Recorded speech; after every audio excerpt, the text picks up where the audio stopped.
जय हिंद दोस्तों, मेरा नाम है आदित्य तिवारी और आप सभी का स्वागत है आपके अपने परिवार एनडीए अड्डा 24/7 पर।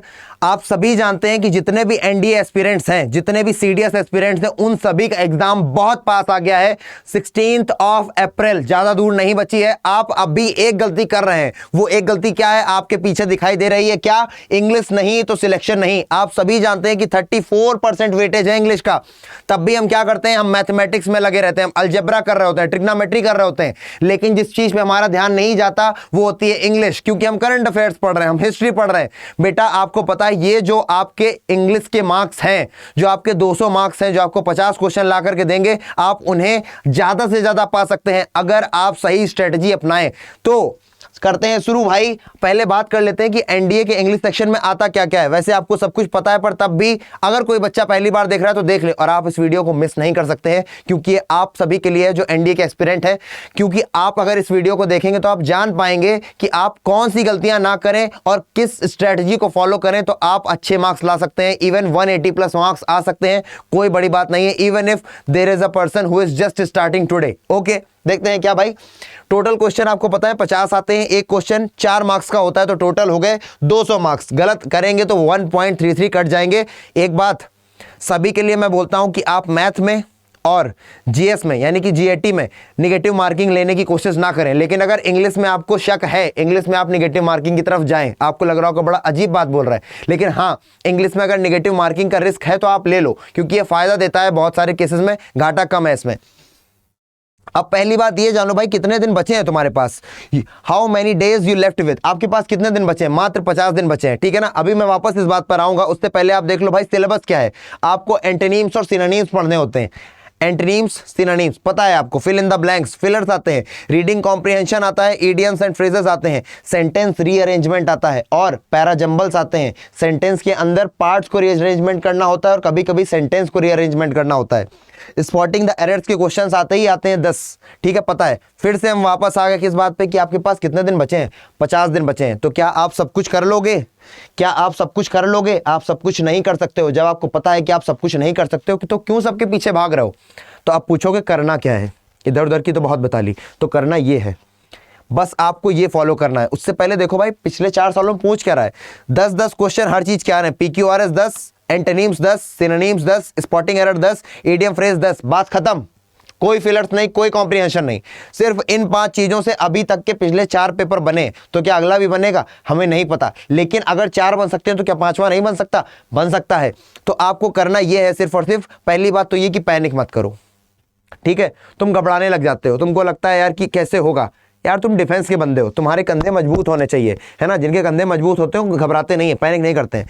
दूसरी बात भाई, स्मार्ट बनो और सिर्फ वो पढ़ो जो एग्जाम में आने वाला है आपके 16 अप्रैल को। कह दो हमें कैसे पता क्या आने वाला है? मैं बता रहा हूं क्या आने वाला है। ये आपको करना क्या, प्रीवियस ईयर क्वेश्चन करो पिछले 5 सालों के। कितने सालों के? पिछले 5 सालों के। और ये तो करना मस्ट है आपको। 2018 से लेकर के 2022 तक का हर एक पेपर करना है। और सिर्फ करना ही नहीं है, अगर आपको कोई इंग्लिश का क्वेश्चन फंस रहा है तो उसका कॉन्सेप्ट लिखना है, नोट डाउन करना है। क्योंकि आप जब पेपर देने जाओगे उसके पहले वाले दिन आप उस वाले 10-5 पन्नों को पढ़ सको। बात समझ में आ रही है? वही कॉन्सेप्ट बार बार रिपीट होते हैं। Believe me, I have given it many times, ठीक है ना। वो कॉन्सेप्ट होंगे रिपीट बार बार, ठीक है। Learn vocab from last 10 years. 10 साल की वोकैब तो पढ़नी है, लेकिन कहां से? एनडीए की भी और सीडीएस की भी। मुश्किल से मुश्किल 400 वर्ड्स मिलेंगे आपको, दोनों मिला करके 400 या 500 उतने हो जाते हैं बेटा। 50 दिन बहुत होते हैं, 50 दिन में आप आराम से इतना कर सकते हो भाई, ठीक है, कर सकते हो। अगर आप 10 साल के एनडीए और सीडीएस के वोकैबुलरी लर्न कर लेते हो, अगर आप उनके सिनोनिम्स एंटोनिम्स याद कर लेते हो, आपको कोई रोक नहीं सकता यार 180 लाने से। क्योंकि डर तो यही है ना कि यार वोकैब कहां से करें, वोकैब तो इतनी बड़ी है, 1,70,000 वर्ड्स हैं, कहां से करें? यहीं से करो। वोकैबुलरी के डरने की कोशिश नहीं करो। एनडीए और सीडीएस की वोकैबुलरी याद कर लो, है ना, 10 सालों की। आपको सब कहेंगे एनडीए की याद करो, लेकिन मैं कह रहा हूं सीडीएस की भी करो। और क्या करना है सीडीएस का? देखो, जब आप पीवाईक्यू कर रहे हो, प्रीवियस ईयर क्वेश्चन कर रहे हो, jot down concepts of grammar. जैसा कि मैंने कहा कि जब आप प्रीवियस ईयर क्वेश्चंस कर रहे हो तो जो क्वेश्चन आपको फंस रहा है, अगर वो नाउन का है, प्रोनाउन का है, किसी पार्ट्स ऑफ स्पीच का है, नरेशन के क्वेश्चंस पूछे जाते हैं, तो आपको जॉट डाउन यानी कि लिखना है। अपना कॉपी पेन लेकर के पन्ना ले लो, A4 साइज का, 5 पन्ने काफी होंगे आपकी इन चीजों को लिखने के लिए, ठीक है ना। वो कॉन्सेप्ट लिखो, किताब से देखो, गूगल से देखो, या फिर मैं क्लासेस लूंगा। एक और इंपॉर्टेंट चीज, 7 से 8 PM एनडी अड्डा 24/7 पर क्लासेस चलती हैं। किस चीज की? इसी चैनल पर। आप इसको सब्सक्राइब करके देख सकते हैं। इसी चैनल पर आपको मिल जाएंगे क्या? प्रीवियस ईयर क्वेश्चंस, साथ ही साथ वो सही तरीके जिससे आप क्वेश्चन को अटेम्प्ट कर सकते हैं। बाकी मर्जी है आपकी, ये भी टू डू की लिस्ट में है कि आपको करना ही करना है, ठीक है। फिर practice questions of CDS, specially find the error questions of 5 years. CDS का नाम कहां से आ रहा है भाई? क्योंकि यूपीएससी सीडीएस भी कराती है और यूपीएससी एनडीए भी कराती है। दोनों का एग्जाम पैटर्न लगभग सेम है, ठीक है ना।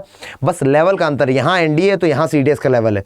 उसके पीक्यूआरएस कठिन आते हैं, आपके एनडीए में नहीं आते। लेकिन जो स्पॉटिंग द एरर के क्वेश्चंस हैं वो लगभग दोनों में सेम तरीके की कैटेगरी को फॉलो करते हैं, सेम ट्रेंड फॉलो करते हैं। तो अगर आप सीडीएस के पेपर को कर लेंगे 10 साल के, सिर्फ आप हर पेपर में 10 क्वेश्चंस आते हैं किस चीज के? स्पॉटिंग द एरर्स के। तो अगर आप 10 पेपर्स के स्पॉटिंग द एरर्स कर लेंगे तो एक साल में होते हैं 20 क्वेश्चन, ठीक है ना। तो 10 साल के हो गए 200 क्वेश्चन। उन 200 क्वेश्चंस को कर लो और आपको किसका करना है? और आपको कर लेने हैं एनडीए के। कुल मिलाकर के 400-500 क्वेश्चन बनेंगे। इनको कर लिया आपने, 150-160 नंबर कहीं नहीं गए, बिलीव मी कहीं नहीं गए। आपके अपने आप अंडरस्टैंडिंग लेवल डेवलप हो जाएगा। जरूरी नहीं है कि आप पूरा नाउन पढ़ने बैठो, प्रोनाउन पढ़ने बैठो। आप अगर प्रीवियस ईयर क्वेश्चन, मैंने यहाँ कुछ नहीं बताया उसके अलावा, प्रीवियस ईयर क्वेश्चन को कैसे आपको एकदम एनालाइज करना है अच्छे तरीके से, बस यही बताया है कि आपको 5 साल के एनडीए के 2 पेपर होते हैं तो 10 पेपर हो जाएंगे। और जब वोकैब की बात आएगी तब आपको 10 साल के मतलब 20-20 पेपर्स हो जाएंगे, एनडीए के भी और सीडीएस के भी, ठीक है ना।